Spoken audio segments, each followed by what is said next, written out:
तुर्की के मशरकी इलाके में मौसम सरमा बेघर जानवरों के लिए जानलेवा साबित होता है। माहिरीन कहते हैं कि इस दौरान अगर कुत्तों और बिल्लियों को खाने को कुछ न मिले तो इनका बचना मुश्किल हो जाता है। सर्द और मरतूब मौसम में बिल्लियां 6 और कुत्ते 17 घंटे ही बगैर खाए पिए जिंदा रह सकते हैं।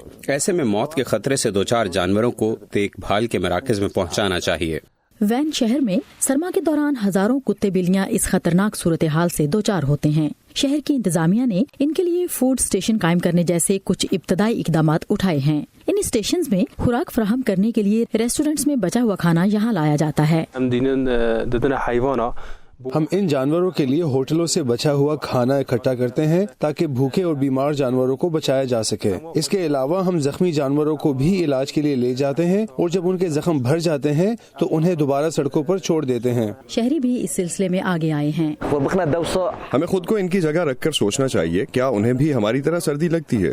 जी हाँ, जब बारिश आती है और हम महफूज होते हैं लेकिन उनके पास कोई जगह नहीं, उनका भी दिल चाहता है कि ये किसी गर्म जगह पर पुरसुकून नींद सोएं। जानवरों के डॉक्टर रॉबिन अजीजान का कहना है कि हमारी इंसानियत का पता इन जानवरों के साथ रवा रखे जाने वाले हमारे सलूक से चलता है। हमने बतौर एक सोसाइटी के कितनी तरक्की की है, इसका अंदाजा जानवरों और पौधों के साथ रवा रखे जाने वाले हमारे सलूक से होता है। अगर हम आवारा जानवरों को मुआशरे की एक इकाई और कुदरत के एक हिस्से के तौर पर देखना शुरू करें तो बहुत से मसाइल हल हो जाएं। इन कोशिशों से पता चलता है कि शहरी सर्दी में ठिठुरते अपने इन वफादार दोस्तों की हिफाजत के लिए कितने पुरअज़्म हैं। आरिफ असलान के साथ Sadia Zibran Jha, voice of America.